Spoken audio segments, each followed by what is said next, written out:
بسم اللہ الرحمن الرحیم قل اوحی الی انہ استمع نفر من الجن، کہہ دیجئے اے نبی کہ میری جانب وحی کی گئی ہے کہ جنوں کی ایک جماعت نے سنا۔ کس کو سنا؟ قرآن کو سنا۔ فقالوا انا سمعنا قرآنا عجبا، انہوں نے کہا ہم نے سنا ہے ایک بہت ہی دل کو لبھانے والا قرآن، یہدی الی الرشد، جو نیکی اور رشد اور ہدایت کی طرف رہنمائی کر رہا ہے۔ فآمنا بہ، تو ہم تو ایمان لے آئے۔ اس وقت بھی میں نے کہا تھا یہ لمحہ فکریہ ہے، ایک دفعہ کیا اجتماع ہے قرآن کا، اور وہ بندے کہاں سے کہاں پہنچ گئے، وہ داعی بن گئے۔ ہمارا کیا حال ہے؟ ہم نے اس معنی میں قرآن کبھی پڑھا ہی نہیں، سنا ہی نہیں۔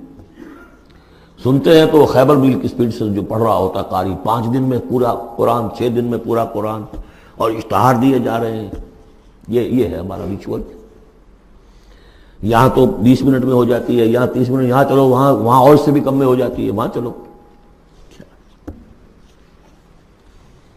قرآن کا نتیجہ تو یہ نکلنا چاہیے وہ آپ کو پوزیس کر لے، جانے نہ دے۔ انا سمعنا قرآنا عجبا یہدی الی الرشد فآمنا بہ ولن نشرک بربنا احدا، اب ہم کبھی بھی اپنے رب کے ساتھ کسی کو شریک نہیں ٹھہرائیں گے۔ وانہ تعالی جد ربنا، اور یقیناً ہمارے رب کی عزت شان بہت بلند ہے۔ ماتخذ صاحبۃ ولا ولدا، اس نے نہیں اختیار کی نہ کوئی بیوی اور جورو، نہ کوئی اولاد۔ وانہ کان یقول سفیہنا علی اللہ شططا، اور یقیناً ہمارا جو بے وقوف ہے بڑا، مراد یہاں پہ ہے وہی عزازیل، ابلیس، لعین، وہ چونکہ ہمارا ذرا بڑا بڑگر ہے، تو وہ جو کچھ کہتا رہا ہے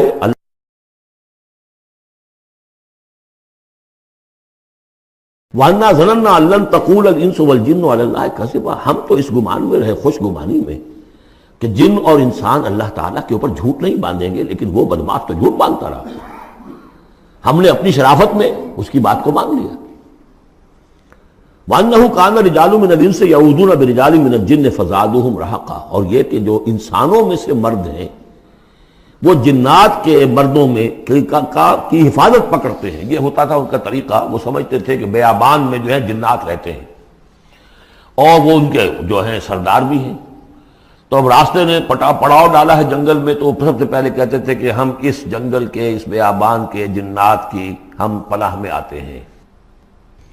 اب وہ سنتے ہوں گے یہ بے وقوف، یہ آدم کی اولاد، ہمارے تو جد امجد کو نکال دیا گیا جنت سے اس لیے کہ اس کو سجدہ نہیں کیا، یہ ہمیں معبود بنائے بیٹھے ہیں، ہماری پناہ طلب کر رہے ہیں۔ لہذا ان میں اور سرکشی پیدا ہو گئی، اور اکڑ گئے کہ یہ انسان ہو کر یہ ہماری پناہ مانگ رہے ہیں، ہم سے طلب کر رہے ہیں پناہ، تو اس سے ان کے اندر اور زیادہ سرکشی پیدا ہو گئی۔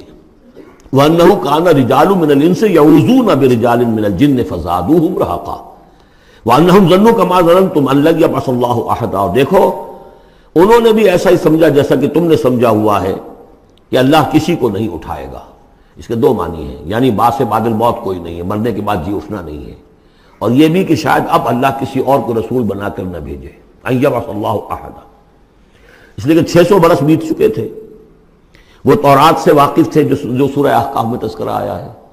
فترت وہی 600 برس، اور یہ طویل وقفہ تھا نبوت کا کہ کوئی نبوت، کوئی رسالت دنیا میں نہیں ہوئی، تو ان کو یقیناً اس سے خیال ہوا ہوگا کہ بس اب ختم ہوا معاملہ، اب کوئی اور رسول نہیں آئے گا۔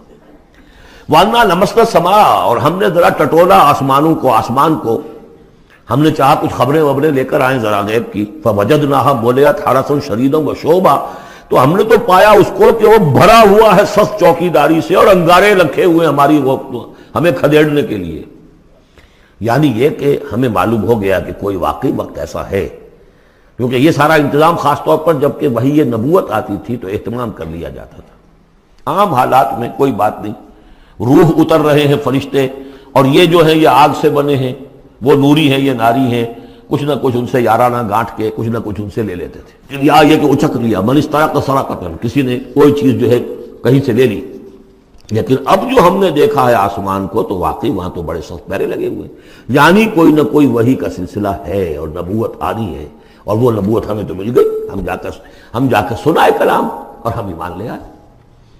وَأَنَّا لَمَسْنَا السَّمَاءَ فَوَجَدْنَاهَا مُلِئَتْ حَرَسًا شَدِيدًا وَشُهُبًا وَأَنَّا كُنَّا نَقْعُدُ مِنْهَا مَقَاعِدَ لِلسَّمْعِ اور ہم وہاں بیٹھا کرتے تھے، وہاں پہ گھاٹ میں بیٹھا کرتے تھے کچھ سنبل لینے کے لیے، مقاعد، مقعد بیٹھنے کی جگہ، مورچہ جہاں پہ بیٹھا جائے، ہم وہاں پر اپنے ٹھکانوں میں بیٹھا کرتے تھے۔ فمن یستمع الان، لیکن اب اگر کسی نے کچھ سننے کی کوشش کی، یجد لہ شہابا رصدا، وہ پائے گا اپنے واسطے ایک انگارہ گھات میں، میزائل پیچھا کرے گا اس کو۔ وَأَنَّا لَا نَدْرِي أَشَرٌّ أُرِيدَ بِمَنْ فِي الْأَرْضِ أَمْ أَرَادَ بِهِمْ رَبُّهُمْ رَشَدًا۔ معلوم ہوتا بہت بڑے عالم تھے یہ، تورات کے جاننے والے، انہوں نے ایک ایسی عظیم بات کہی ہے یہ۔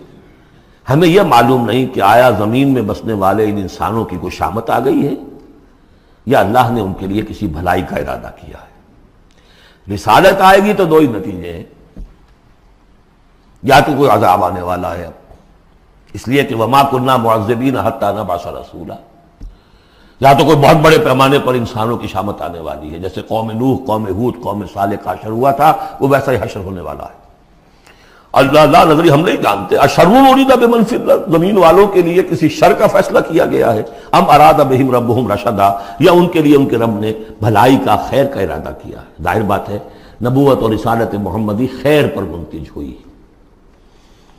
وَأَنَّا مِنَّا الصَّالِحُونَ وَمِنَّا دُونَ ذَلِكَ، اور دیکھو ہمارے اندر نیک بھی ہیں، جنات نیک بھی رہے ہیں اور دوسری طرح کے بھی ہیں، بد نہیں کہا، یہ ہے حکمت تبلیغ، بروں کو بھی برا نہ کہو، ہاں دوسری قسم کے بھی ہیں، نیک بھی ہے اور دوسری قسم کے بھی ہیں۔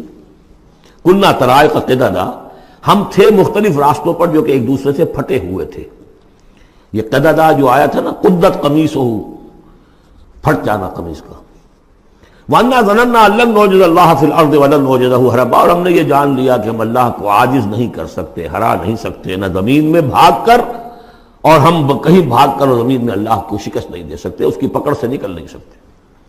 وَأَنَّا لَمَّا سَمِعْنَا الْهُدَىٰ آمَنَّا بِهِ، اور ہم نے تو جب وہ ہدایت سنی، الہدا سنا، اس کی استماع ہم نے کیا، ہم تو اس پر ایمان لے آئے۔ فَمَن يُؤْمِن بِرَبِّهِ فَلَا يَخَافُ بَخْسًا وَلَا رَهَقًا، تو جو کوئی بھی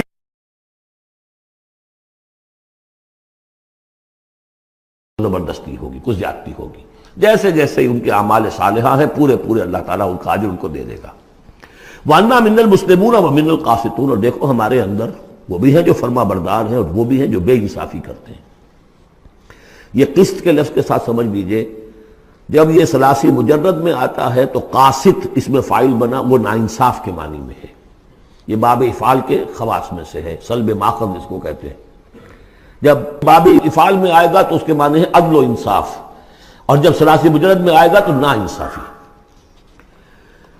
قاسطون فمن اسلم فاولئک تحروا رشدا، جو لوگ اسلام لے آئے، اطاعت قبول کر لی، تو انہوں نے تو گویا کہ ڈھونڈ نکالی خیر کی راہ، نیکی کی راہ انہوں نے تلاش کر لی۔ وَأَمَّا الْقَاسِطُونَ، اور جو بے انصاف فَكَانُوا لِجَهَنَّمَ حَطَبًا، وہ لوگ جو ہے پھر جہنم کا ایندھن بن کر رہیں گے۔ یہاں تک ان کی تقریر ہے جو انہوں نے تبلیغ کی ہے۔ اب جو بات آگے آ رہی ہے یہ خود اللہ کی طرف سے کلام ہے۔ أَن لَوِ اسْتَقَامُوا عَلَى الطَّرِيقَةِ لَأَسْقَيْنَاهُم مَّاءً غَدَقًا، اور یہ کہ یہ اگر لوگ اپنے اس طریقے پر جو طریقہ انبیاء کا تھا، جو آدم نے دیا تھا، جو نوح نے دیا تھا، یہ چلتے رہتے تو ہم انہیں خوب پلاتے، پانی بھر بھر کر خوب سیراب کرتے ان کو۔ یہاں لفظ طریقت آیا ہے قرآن میں، شریعت، طریقت۔ ثم جعلناک علی شریعت من الامر، شریعت اور یہ طریقت، دونوں کا مفہوم ایک ہے، طریقہ اور شریعت، لیکن یہ کہ اس کا استعمال ہو رہا ہے کہ شریعت سے مراد لی جاتی ہے جو دین کا قانون ہے، اس کے ظاہری پہلو، قانونی پہلو، اور طریقت اسی کے باطنی پہلو کا نام ہے۔ ایک نماز ہے، وضو کیسے کرو گے، کیا فرائض ہیں، کیا نوافل ہیں، کیا کام رہ گیا تو وضو نہیں ہوا، یہ شریعت بتائے گی، یہ آپ کو فقیہ بتائیں گے، یہ آپ کو مفتی حضرات بتائیں گے۔ لیکن نماز کی اصل روح تو ہے خشوع اور خضوع، حضور قلب، یہ پھر طریقت کی طرف منتقل کر دیا گیا، بدقسمتی سے پھر ان کو پھاڑ دیا گیا، وہ علیحدہ علیحدہ ہو گئے۔ یہ سب چیزیں یکجا ہونی چاہیے تھی۔ اور جو ہمارے اولین صوفیاں ہیں وہ بہت بڑے عالم بھی تھے، ایسے نہیں تھے کہ صرف صوفی تھے، وہ بہت بڑے مفتی بھی ہوتے تھے، بلکہ اولین کیا اس دور میں بھی جو میں نے آپ کو بتایا تھا کہ قاضی صلاح اللہ پانی پتی رحمۃ اللہ علیہ، وہ مفتی بھی ہیں، مفسر بھی ہیں، محدث بھی ہیں، اور بہت بڑے مرشد بھی ہیں، میرزا مظہر جانے جانا شہید کے خلیفہ ہیں۔ اور یہ سب شیخ احمد سرہندی رحمۃ اللہ علیہ کا جو سلسلہ ہے، سلسلہ مجددیہ نقشبندیہ، اس کے بزرگ ہیں۔ وہ ہیں وہ جامع و صفات لوگ. لنفتنہم فیہ، اور یہ بھی جو ہم کو پانی پلاتے اور سیراب کرتے یہ بھی اس لیے تاکہ ان کو اور جانچے اور پرکھے اور امتحان لے. ایک امتحان غربت میں ہے، ایک امتحان کمنگری میں ہے، ایک امتحان فاقے میں ہو رہا ہے، ایک امتحان ہو رہا ہے کہ کثرت سے ہم نے دے رکھا ہے. وَمَن يُعْرِضْ عَن ذِكْرِ رَبِّهِ، اور جو کوئی بھی اعراض کرے گا اپنے رب کے ذکر سے، يَسْلُكْهُ عَذَابًا صَعَدًا، تو وہ چلے گا، وہ ڈال دے گا اس کو چڑھتے عذاب میں اللہ تعالیٰ، ایسے عذاب میں صعدا جس کی شدت بڑھتی چلی جائے گی.